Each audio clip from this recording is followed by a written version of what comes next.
नमस्ते दोस्तों, एक बार फिर से आरवी कोचिंग क्लासेस में आपका हार्दिक अभिनंदन है। मैं मनोज शर्मा आपके लिए जो सारणी का चैप्टर चल रहा था उसमें अपन चैप्टर नंबर 4.3 देखेंगे सारणी में। इसमें आज कुछ नया सीखेंगे अपन। नया क्या है इसमें? नया ये है कि सारणिक तो अपन ने पहले भी पढ़ा था, अब उसके जो अवयव थे ना उसके अपने को उप सारणिक निकालने हैं और उसके साथ उप सारणी के बाद आपको सहखंड निकालना है। तो जैसे अपने पास ये 2x2 कोटि का सारणिक है, सेम उसी प्रोसेस से अपने को 3x3 कोटि का जो सारणिक होगा उसकी वैल्यूज प्राप्त करनी होगी। लेकिन पहले अपन 2x2 कोटि का सारणिक देखेंगे। तो इसमें सबसे पहले ये सारे बच्चे जानते हैं कि अपन ने मैट्रिक्स के अंदर ये जो एलिमेंट था, अवयव था, उसको अपन ने क्या दर्शाया था? A11 दर्शाया था। A11 दर्शाया था। दूसरा जो एलिमेंट था उसको A12 दर्शाया था। तीसरा एलिमेंट था उसको अपन ने 21 दर्शाया था। फिर चौथे को 22 दर्शाया था। और यहां पर अब मैट्रिक्स का साइन ना लगा के अपन सारणिक का साइन लगा देंगे। अब प्यारे बच्चों, आपको यहां पर ध्यान क्या रखना है?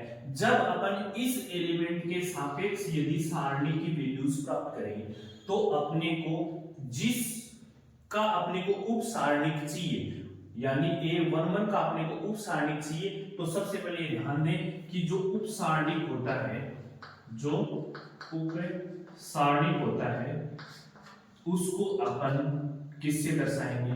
कैपिटल M से दर्शाएंगे। और जिस अवयव का निकालना है, जैसे मेरे को प्रथम अवयव का निकालना है तो मैं क्या करूंगा? इसको M11 दर्शा दूंगा। क्या दर्शा दूंगा? M11। ठीक है। तो कहने का मतलब जब आपको दूसरा एलिमेंट, यानी कहने का मतलब A12 का उप सारणिक निकालना, ये तो किसका हो गया? A11 का। जैसे ही आप A12 का उप सारणिक निकालोगे तो आप लिखोगे M12। तो इसी प्रकार तीसरे के लिए, इसी प्रकार चौथे के लिए। तो अब प्यारे बच्चों, अपन इसको क्या लिख सकते हैं? अपन इसको ये लिख सकते हैं ना, एलिमेंट IJ के लिए उप सारणिक क्या हुआ? अपने लिए होगा MIJ, ये अपना उप सारणिक होगा। और जब ये उप सारणिक निकाल लेंगे तो उसके बाद जब सहखंड निकालेंगे तो ये वाली वैल्यूज है उसको अपन किससे मल्टीप्लाई करेंगे? पहले तो ये बताइए, जो सहखंड होता है क्या होता है? सहखंड। इस सहखंड को या तो अपन F से डिनोट करेंगे या अपन A से डिनोट करेंगे। इन दोनों में से किसी भी एक कैपिटल F या कैपिटल A से डिनोट कर सकते हो। इसको करोगे तो आप क्या लिखोगे? जैसे F11 लिखोगे तो इसके लिए क्या आएगा कि -1 IJ। जैसे मैंने यहां पर क्या लिखा? I और J, तो M I और J। कहने का मतलब है यहां पर साइन कैसा होगा? प्लस का। जैसे ही आप I और J की वैल्यूज को जोड़ोगे तो उसके बाद यदि ये बताइए यहां पर F11 आ गया तो आप क्या करोगे? -1, I की जगह 1 रखोगे और J की जगह 1 रखोगे, M11। यहां से आपने उप सारणिक निकाल लिया। जैसे आपने उप सारणिक निकाला तो उसके बाद -1 I और J की वैल्यू को जोड़ा तो यहां पर घात कैसी आ गई? सम। कैसी आ गई? सम। यदि घात सम हो गई तो ये ऑटोमेटिकली माइनस क्या हो जाएगा? प्लस हो जाएगा। तो याद रखना, यदि इनका जोड़ यानी सम I और J का यदि सम आप जोड़ कर रहे हो वो सम संख्या आ जाए तो कहने का मतलब इस माइनस को हटा दें, यानी वहां पर उप सारणिक है वो सेम वैल्यूज आ जाएगी, वरना उसका चिन्ह बदल जाएगा। जैसे यहां पर आपके पास 1 और 2 एलिमेंट है तो आप यहां पर I की वैल्यू क्या थी? 1 और 2 किसकी वैल्यू हो गई? J की। तो आप यहां पर लिखोगे तो आपके पास जो वैल्यू आएगी वो वैल्यू कैसी आ जाएगी? 3 क्या है? विषम संख्या, तो साइन कैसा आ जाएगा? माइनस का, तो माइनस है M12। यानी जो उप सारणिक होता है उसका चिन्ह बदल देंगे। कब? जब अपने को सेकंड पूछेगा। कब? जब अपने को सेकंड पूछेगा। तो बढ़ते हैं अपन इस क्वेश्चन की ओर। ये थोड़ा सा बेसिक था तो इसे लिख भी सकते हो। बढ़ते हैं अपन आगे की ओर। देखिए इसको मिटा देंगे। अब अपन क्या लिखेंगे? सबसे पहले अवयव क्या है यहां पर लिखेंगे? अवयव हल। हल में अपन लिखेंगे दिया हुआ प्यारे बच्चों दिया हुआ है आपने को कोई एक सारणी दी हुई है ये, ठीक है, सारणी दी हुई है, या इसको आप हाँ चलो इससे देखो ये सारणी हो गया। अब देखो इसमें अपने पास क्या दिया हुआ है 2 -3 फिर 0 फिर 3, ये वाली वैल्यूज अपने पास है। तो अपन अब क्या करेंगे अवयव, इसमें अवयव जो प्रथम है, ठीक है, अब ए आई जे के लिए उपसारणिक, अब देखिए यहां पर आपको उपसारणिक निकालना है, तो ए आई जे के लिए उपसारणिक क्या होगा, किससे दर्शाओगे आप, कैपिटल एम ए से, तो एम आई जे हो गया। तो इसमें अवयव A11 के लिए आप A11 के लिए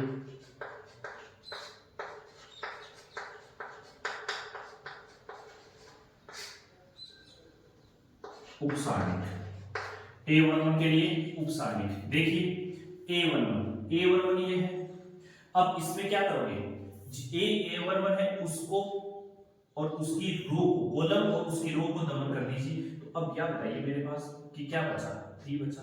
तो अपन यहाँ पर जो m होगा उसको अपन क्या लिख सकते हैं, यहाँ लिख देंगे अपन 3, क्या लिख देंगे 3। ये किसके लिए हो गया, M11 का मान, किसका हो गया ये M11 का। तो यहाँ से लिख देंगे M11 बराबर हो गया 3, एक मान तो आ गया ये। अब इसी प्रकार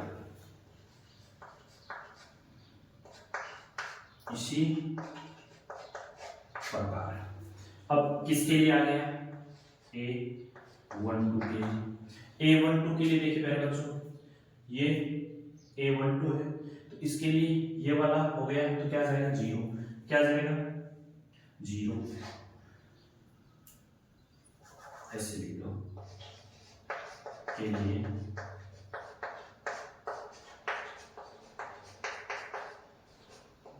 आपको ज्यादा ये लैंग्वेज लिखने की भी जरूरत नहीं है, आप क्या लिखोगे डायरेक्ट इसको लिख सकते हो। जैसे मैं अभी लिखूंगा, ये हो गया अपने पास M12 बराबर क्या हो गया 0।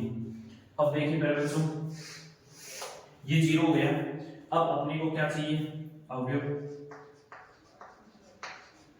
अब अवयव कौन सा आ गया अपने पास A21 के लिए उपसारणिक, के लिए उपसारणिक क्या आ गया अपने पास, देखो ए ये है 2 1, तो इसका और इसका क्या कर देंगे अपन, देखो जैसे इसका और इसका क्या करेंगे अपन, देखो इसका ये एल टाइप में होता है, कहने का मतलब इसका और इसका दमन करेंगे तो अपने पास ये एलिमेंट आ जाएगा, तो ये आ जाएगा -3 जो कि क्या आ गया M2 करेगा बराबर क्या आ गया -3। अब इसी प्रकार अवयव A22 के लिए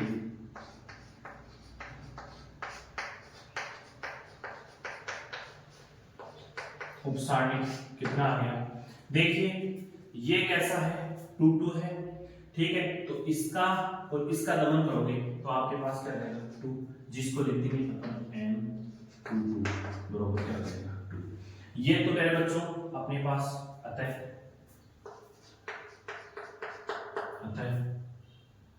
अब देखिए अब आप इस सारणी के जो M1 M2 है उसको क्रम से लिख सकते हो, M11 बराबर क्या था 3, फिर कोमा M12 बराबर 0, फिर अपने पास क्या था M21 बराबर क्या था -3, फिर अपने पास M22 बराबर क्या था 2। ये सारे के सारे जो एलिमेंट थे ये अपने पास क्या थे उपसारणिक, क्या थे उपसारणिक। अब उपसारणिक आने के बाद प्यारे बच्चों क्या करना है सेकंड निकालना है। अब ए आई जे के लिए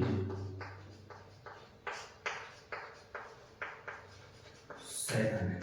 अब जो सेकंड है उस सेकंड को या तो f से डिनोट करें या किससे डिनोट करेंगे, अपन डिनोट करेंगे किससे, या तो अपन f से डिनोट करेंगे या उसे a से डिनोट करेंगे। तो अपन लिख देंगे f i j बरोबर -1, ये इसका फॉर्मूला होता है i plus j m i j। ये प्यारे बच्चों ये फॉर्मूला आपको याद रखना है, ये इसका क्या हो गया फॉर्मूला। अब इसमें अपन वैल्यूज रखेंगे। तो पहला f1 बरोबर f11 बरोबर -1, ठीक है। फिर i की वैल्यू क्या है 1 और j की वैल्यू भी क्या है 1, दोनों को जोड़ेंगे 1 1। फिर mij का मतलब m की वैल्यूज वो होगी यानी उप सारणी वो होगा जिसमें i और j क्या हो, दोनों सेम हो 1 और 1। यहाँ पर f की जगह आपने f i और j की जगह क्या लिया है 1 और 1 लिया है ना, तो इसलिए अपने पास m11 क्या हो जाएगा m1 और 1, तो ये हो जाएगा m11। तो अब देखिए पहले बच्चों f11 बराबर -1 की पावर 2, m11 कितना है 3, तो अपने पास इससे मल्टीप्लाई करवा दोगे 3, तो f1 की जो वैल्यू आएगी वो अपने पास आ जाएगी 3, क्या आ जाएगी 3। अब प्यारे बच्चों समझ गए होंगे क्यों 3 आया प्लस का, क्योंकि ये घात है ना, ये सम है, कैसी है सम, और सम घात होने की वजह से ये माइनस क्या हो गया प्लस, क्या हो गया प्लस, तो ये f1 हो गया। इसी प्रकार आप क्या करोगे f2 निकालोगे, f12 निकालोगे 12, तो -1 की घात क्या आ गया 1 प्लस 2 m12। अब देखिए पहले बच्चों f12 यानी आप सेकंड निकाल रहे हो, जैसे आप f12 का सेकंड निकालोगे तो अपने पास ये 1 और ये 2 जुड़ के क्या हो गया 3, घात विषम होने के कारण ये प्लस नहीं होगा, क्या हो जाएगा माइनस, तो अपने पास आ गया -1 की घात 3 m12 अपना क्या आया था 0, क्या आया था 0। अब किसी भी संख्या को आप 0 से मल्टीप्लाई करोगे तो f12 क्या जाएगा आपके पास 0, एक दूसरा वैल्यूज ये आ गया आपके पास। अब देखो तीसरा मान अपन इसी प्रकार निकालेंगे f21 -1 की पावर 2 प्लस 1 m21। अब m21 की वैल्यू कितनी है अपने पास -3, और इस घात विषम होने के कारण ये माइनस रहेगा, तो अपने पास जो वैल्यू आएगी f21 की वो आ जाएगी प्लस का 3, क्या जाएगी प्लस का 3। पहले बच्चों समझ गए होंगे प्लस का 3 क्यों है, क्योंकि ये माइनस क्या है, क्योंकि इसकी घात विषम थी तो ये माइनस बन ही रहना है, और यहाँ पर m21 है वो पहले से कैसा है माइनस, तो ये माइनस और ये सूत्र का माइनस क्या हो गया +3।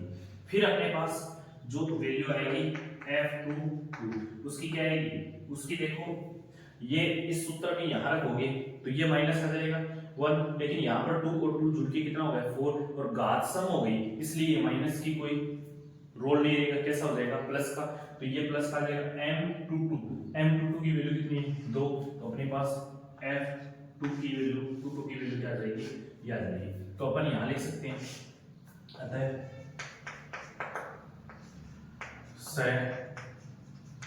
खंड क्रमशः कैसा हो जाएगा f11 कितना है अपने पास 3, फिर f12 कितना है अपने पास 12, देखो यहाँ पे क्या है 0, फिर अपने पास f21 कितना है अपने पास f21 है अपने पास 3, और ये हो गया f22 अपने पास क्या होगा 2, ये अपना क्या आ गया आंसर। तो देखिए पहले बच्चों आपको अच्छे से समझ में आया होगा।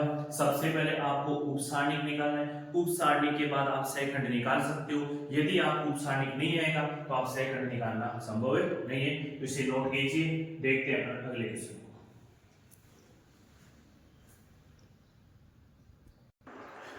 देखिए पहले बच्चों इसमें क्वेश्चन में थोड़ी सी मिसप्रिंट हुई है। यहाँ पर इस प्रश्न में देखो कुछ भी चेंज नहीं करना है, ये एक प्रश्न आपने अन्य प्रश्न सीख लिया इसी तरीके से, लेकिन इसमें मिसप्रिंट क्या थी आपकी बुक में, यहाँ पर क्या दिया हुआ है -4 दी हुई है, क्या दिया हुआ है -4। अब देखो जहां पर -3 था वहां पर क्या कर देना आप 4 कर देना, तो यहाँ पर क्या जाएगा -4। कोई भी प्रभाव नहीं पड़ेगा उत्तर में किसी भी प्रकार का कोई भी प्रभाव नहीं पड़ेगा। देखो a11 के लिए 3 था, कोई दिक्कत नहीं, फिर 2 के लिए 0 था, कोई दिक्कत नहीं। अब देखो यहाँ पर जैसे -3 थे ना, तो यहाँ पर क्या जाएगा 4 आ जाएगा, क्या जाएगा माइनस का 4। फिर देखो यहाँ पर अपन लिख देंगे -4, क्या लिख देंगे -4। अब देखो यहाँ पर अपने पास ये वाली जो वैल्यूज है वो अपने पास m11 के लिए थी, वो कितनी थी 3, कैसी थी 3, तो वो 3 रहेगा, क्या रहेगा 3 रहेगा। लेकिन अपने पास f21 के लिए क्या था 0, इसके लिए क्या था f12 के लिए क्या था 0, तो इसमें भी कोई प्रभाव नहीं पड़ेगा। लेकिन यहाँ पर क्या था, यहाँ पर क्या जाएगा प्लस का 4 आ जाएगा, प्लस का क्या जाएगा 4, और यहाँ पर ये 2 रहेगा, तो यहाँ पर कोई प्रभाव नहीं पड़ेगा यहाँ पर आंसर में। तो लेकिन सिर्फ संख्या कहाँ पर चेंज हुई है -4, कहाँ पर जहाँ पर 3 था, कहाँ पर जहाँ पर 3 था। तो सेम है प्रश्न, एक प्रश्न आपने और सीख लिया है, ये -4, कुछ भी चेंज नहीं किया, सिर्फ एक संख्यात्मक मान था जिस 3 की जगह क्या चेंज हुआ है 4, क्या हुआ है 4। ये कोई मिसप्रिंट थी क्वेश्चन में, तो उस हिसाब से तो इसे नोट डाउन कीजिए, ये आपकी क्वेश्चन है बुक का। देखिए प्यारे बच्चों, इसी का जो दूसरा पार्ट है उसी में आपको अब की बार सारणिक में जो एलिमेंट दिए गए, जो अवयव दिए गए वो एबीसीडी के फॉर्म में दिए गए, नहीं कि आपको कोई संख्यात्मक के मान दिए गए। तो अपन सबसे पहले वही प्रोसेस करेंगे। सबसे पहले अपने को जो दिया गया है उसको लिखेंगे हल। हल में अपन प्यारे बच्चों क्या लिखेंगे हल।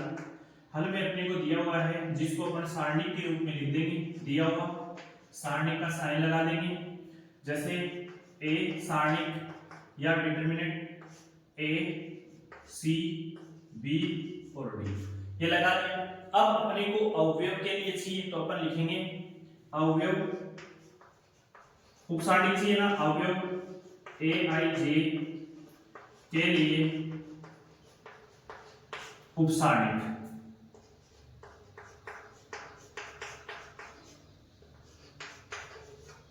उपसारणिक मतलब क्या हो जाएगा इसका एम आई जी।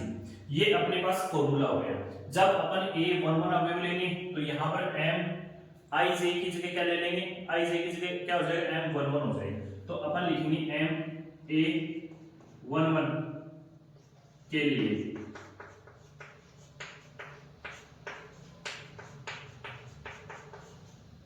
उपसारणिक, यानी ये वाली वैल्यू किसके बराबर हो जाएगी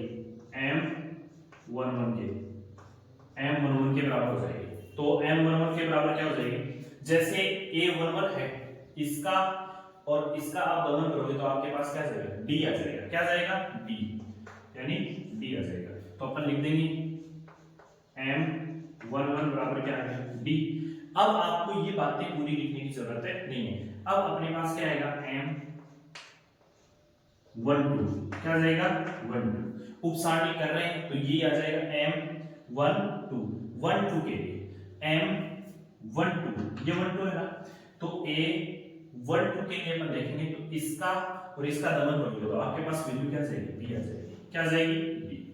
फिर आपके पास क्या आएगा m21, तो m21 क्या आएगा आपके पास, जैसे यहां पर पहुंचोगे यानी a21 देखोगे, a21 के लिए ये देखोगे तो क्या जाएगा c आ जाएगा, क्या जाएगा c। और फिर m22 के लिए देखोगे तो आपके पास a आ जाएगा। तो ये क्या है आपके उपसारणिक, ये हो गया आपके उपसारणिक। अतः हम ए आई जे के लिए सहखंड, सहखंड को किससे नोट करोगे आप, एल से नोट कर दो या ए से। अब की बार मैं ए आई जे ले रहा हूँ, कैपिटल ए आई जे, पीछे वाले पे मैंने ऐसे दर्शाया था, कोई दिक्कत नहीं होगी। तो अब देखिए यहाँ से अपन आई जे के लिए अपन देखेंगे ए, तो इसका फॉर्मूला क्या होता है ए आई जे बराबर -1 आई प्लस जे एम आई जे। ये इसका क्या होता है फॉर्मूला, किसका निकालने का, सेकंड निकालने का जो फॉर्मूला होता है वो ये होता है।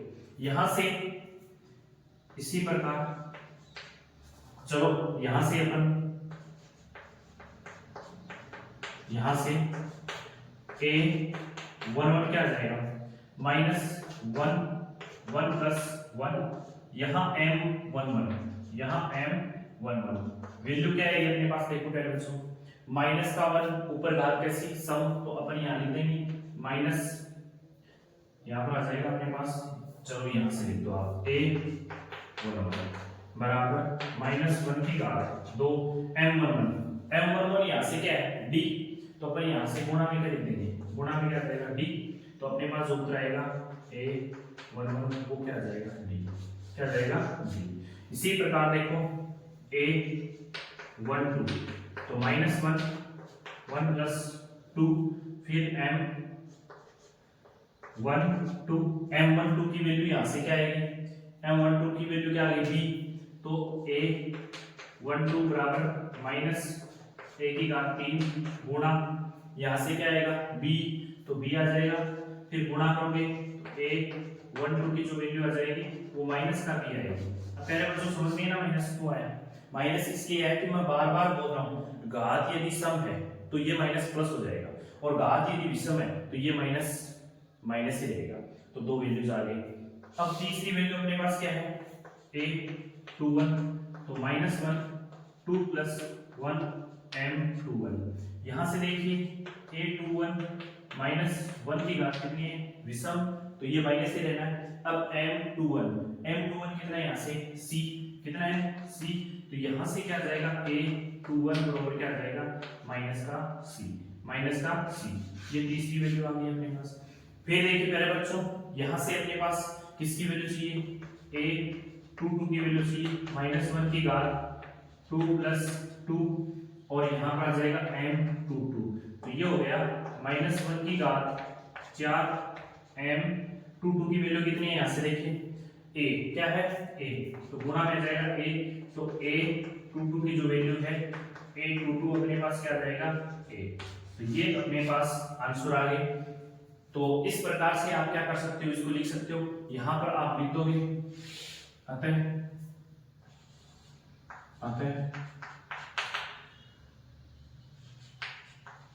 सैखंड है कौन कौन से A11 कितना है अपने पास, A11 कितना आ गया B, फिर कोमा A12 कितना आ गया आपके पास -B, A21 कितना आ गया अपने पास -C और A22 अपने पास क्या आ गया A, कैसा आ गया A, ये अपना क्या हो गया फाइनली आंसर, तो ये अपना आंसर।